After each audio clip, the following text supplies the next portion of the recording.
Bien le bonjour, on se retrouve pour le feuilleton de l'été 2026.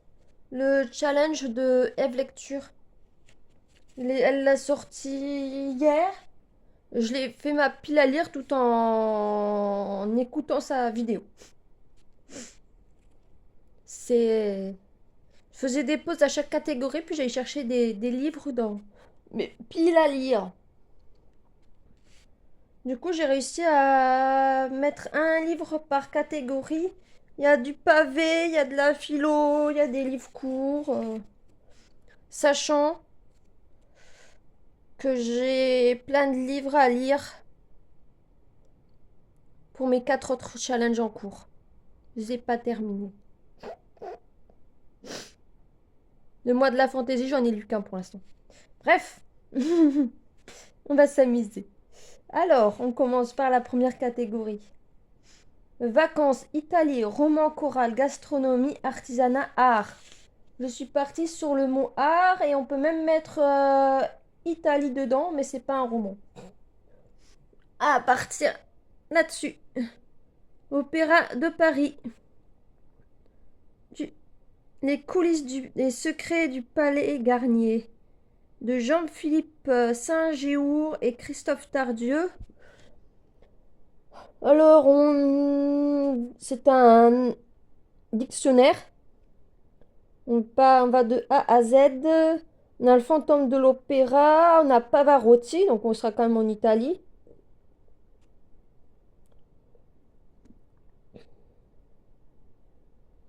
Et on va parler de l'architecture. Donc c'est de l'art. Histoire, secret, femmes, hommes, passion, enjeux politiques. Voilà.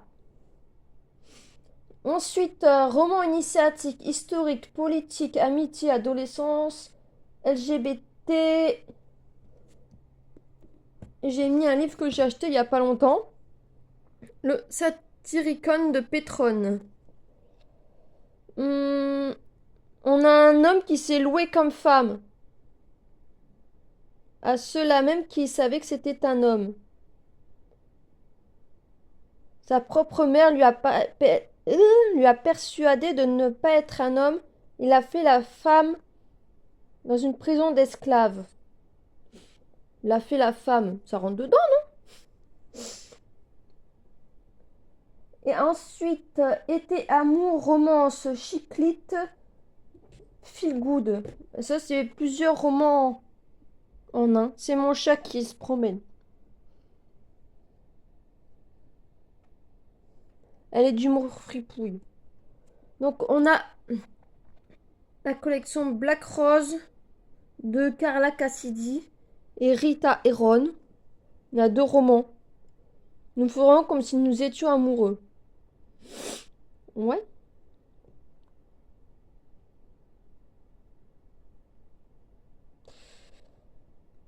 Voilà, c'est deux romans d'amour avec des frissons, suspense. Romantique suspense, comme on appelle ça, ça date pas d'aujourd'hui. Ça a été publié quand ça?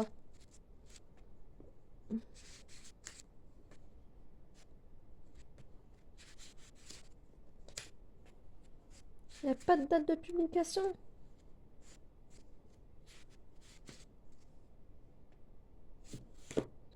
Si. Pas daté d'hier pourtant. 2023.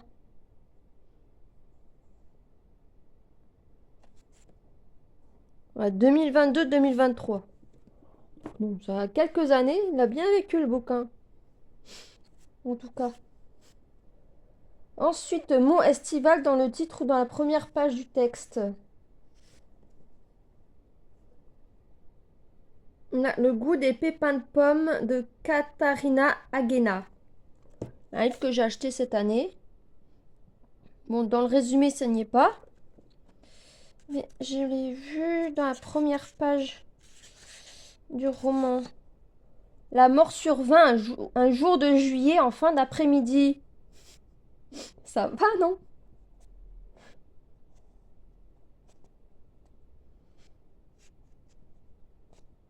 Voilà. Non, en juillet. Ensuite, voyager en France, montagne, campagne, terroir. La cour au Pan de Françoise Bourdon. Là, on est dans le Boulonnais. Pays étrange, rural, maritime, ni picard ni flamand, où des fabriques s'enclavent dans d'immenses terres d'élevage. On a des chevaux, une femme, des femmes. Voilà. En France, hein. Ensuite, écologie, engage, immigration, témoignage. Là, je mets un de mes auteurs chouchous. Déambulation dans les ruines de Michel Onfray. Et on a un chat qui parle. Viens sur maman, bébé. Donc on part de l'Antiquité. On est dans l'Antiquité. Un penseur et école philosophique se sont affrontés en proposant des visions du monde totalement antagonistes.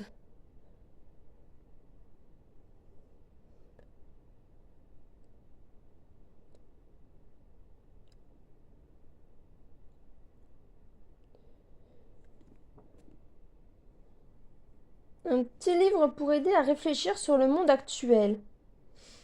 Ensuite, thriller polar, couverture, ton chaud, pays chaud. Le 8. Et c'est un gros bébé. Donc on va avoir le Maghreb, Afrique du Nord, Sahara, origine mauresque. Pays chaud, non? Une quête. Et on va traverser les âges. On va partir de Charlemagne, par voir Richelieu, Robespierre, Catherine de Russie, Napoléon, New York en 1972. On va bouger. Ensuite, couverture multicolore. L'encre des rêves de Gaël Nohan. Les petits, il y a du bleu-vert, il y a du jaune, il y a du rouge, il y a du blanc. Moi, ça fait plusieurs couleurs.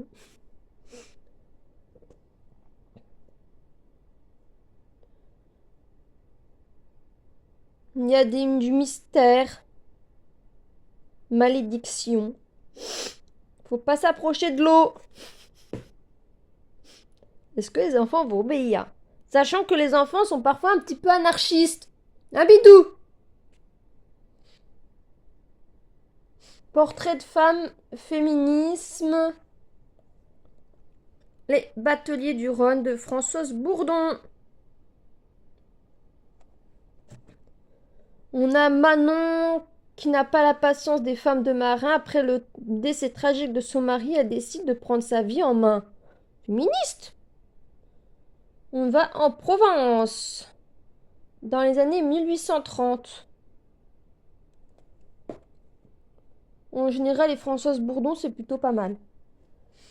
Ensuite, histoire, vrai, essai, non-fiction. L'éthique protestante et esprit du capitalisme, pardon, de Max Weber. Je pense que le titre, il dit tout, hein. Et le grand bouleversement des temps modernes, la transformation des mentalités, du rapport à l'argent et à la fortune. Ensuite, SF, dystopie, IA, survie, espace. Là, j'ai remis un petit pavé. Le livre de Saphir de Gilbert Sinoué. Alors, ils mettent 3 hommes que tout sépare, un juif, un moine franciscain et un arabe, et n'auront pas d'autre choix que d'unir leur prodigieux savoir pour accéder à la plus grande révélation de tous les temps. On parle bien de survie. Indirectement.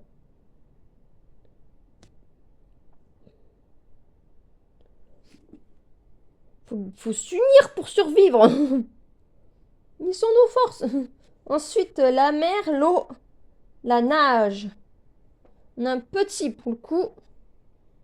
Dans le secret des roseaux de Jean Anglade. On est au cœur de l'Auvergne. On est en juillet, la colo de vacances est de retour.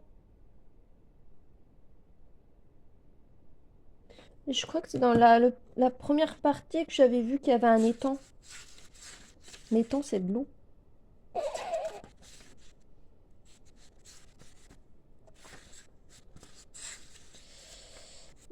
Hum.